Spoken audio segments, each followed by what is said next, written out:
Imagine a world where the Roman Empire never collapsed. No burning of cities, no invasion of Goths, no dark ages. Just a single empire ruling for thousands of years, evolving, expanding, reshaping the entire destiny of Earth. In 476 AD, the last Roman emperor in the West was deposed. But what if he wasn't? What if Rome survived? Not by brute force, but by reform, adaptation, and vision. Instead of crumbling under its own weight, Rome reinvents itself. The Senate regains power. The emperors are no longer tyrants, but elected leaders, guided by law, counsel, and philosophy. Corruption is rooted out, not ignored. Taxes are restructured. The military is no longer bloated and overstretched. It becomes sleek, elite, and local. Rome builds walls, but also builds alliances. The Germanic tribes are offered citizenship, not slaughter. Visigoths become Roman generals. Franks become Roman senators. Barbarian is no longer a word, it becomes history. The Eastern and Western empires don't split, they unify. Constantinople and Rome thrive together as twin capitals. One rules the West, the other the East. Together, they form the first global superpower. The church remains, but it bends, does not fight the empire, becomes its soul. Pagan and Christian beliefs coexist under one Roman sun.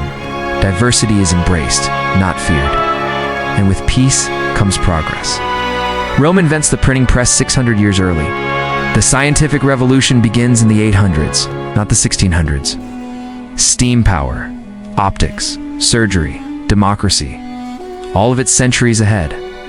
No Middle Ages, no feudal lords, no crusades. Just progress flowing like aqueducts across continents. By the year 1000, Rome has already discovered the New World. They don't colonize its integration, not conquest. Latin becomes the world's language, common tongue, from Africa to Asia, from Europe to the Americas. Imagine a global education system based on logic, rhetoric, and philosophy. Children studying Cicero and Archimedes instead of TikToks and trends. Imagine architecture cities of marble and glass, colossal structures, blending Roman arches with solar panels, amphitheaters that host both debates and concerts, roads that stretch from Britannia to Brazil, still perfectly paved. In this world, Rome didn't fall. It rose higher than anyone could imagine. But as we dream of this alternate Earth, a question remains. Could power this vast stay pure? Could an empire this eternal avoid becoming a prison? In the next chapter, we'll step into this world and live one day as a modern citizen of the eternal empire. The sun rises over Nova Roma, what we once called New York. But this city is not American, it is Roman. A metropolis of aqueducts, domes, gardens, and solar statues that track the sky. You are a citizen of the empire, a card-carrying Roman, born into the system of Civitas Mundi, the global city-state that spans the earth. You walk to school under a marble archway engraved, not with war victories, but with the names of philosophers. Seneca, Marcus Aurelius, Hippotia, heroes not of the sword, but of the mind. Education is free. From the poorest in Syria to the wealthiest in Gaul, every child studies language, astronomy, ethics, and engineering. Your textbooks are etched into glass tablets, and your classmates come from every corner of the empire. Your teacher wears a modern toga, not made of linen, but smart fabric, woven with threads that monitor health, temperature, and mood. Roman clothing has evolved just like the empire. Lunchtime, you buy a falafel with imperial currency, digitally embedded into your citizenship.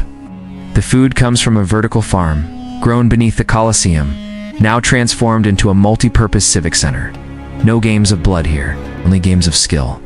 Young Romans compete in logic duels, debate tournaments, in simulated crises where diplomacy wins more applause than domination.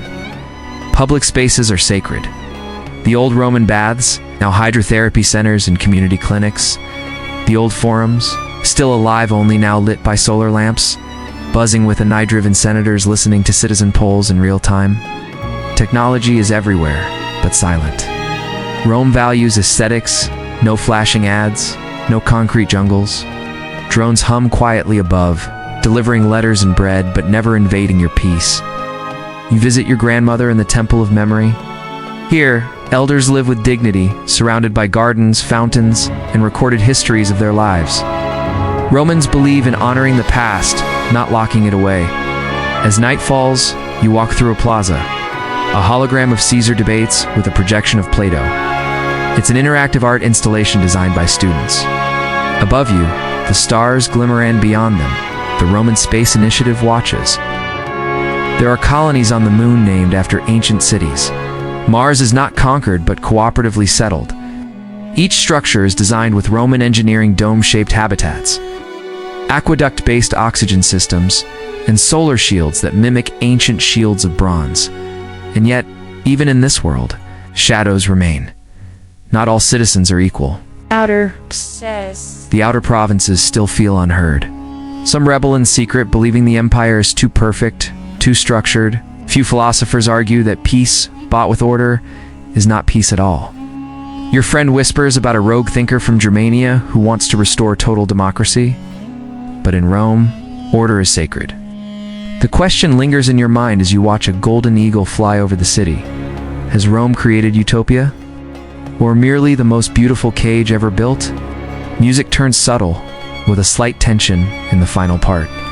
We go further, not just across Earth, but across the stars.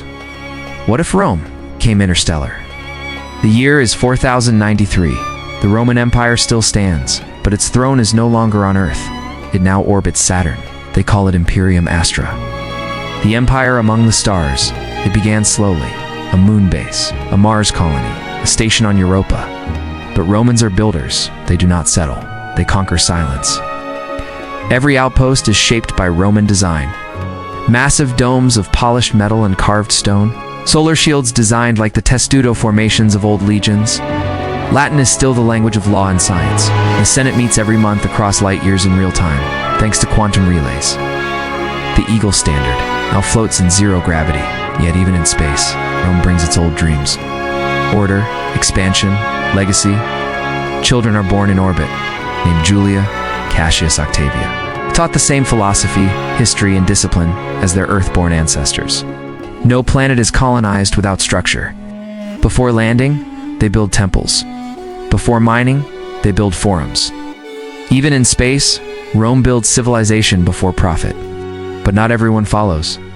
Beyond Neptune, a rebel faction rises, the Fractus. They believe Rome has lasted too long, that it's no longer a guide, but a chain. They reject Latin, they erase statues. They build their own worlds, free, chaotic, loud.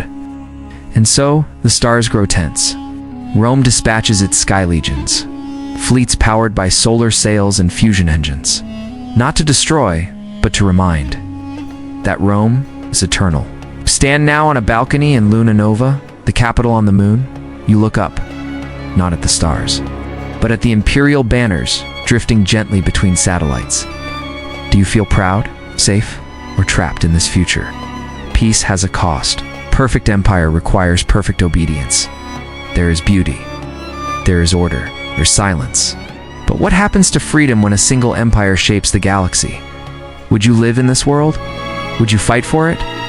Or run from it? The Roman Empire never fell, and perhaps it never will.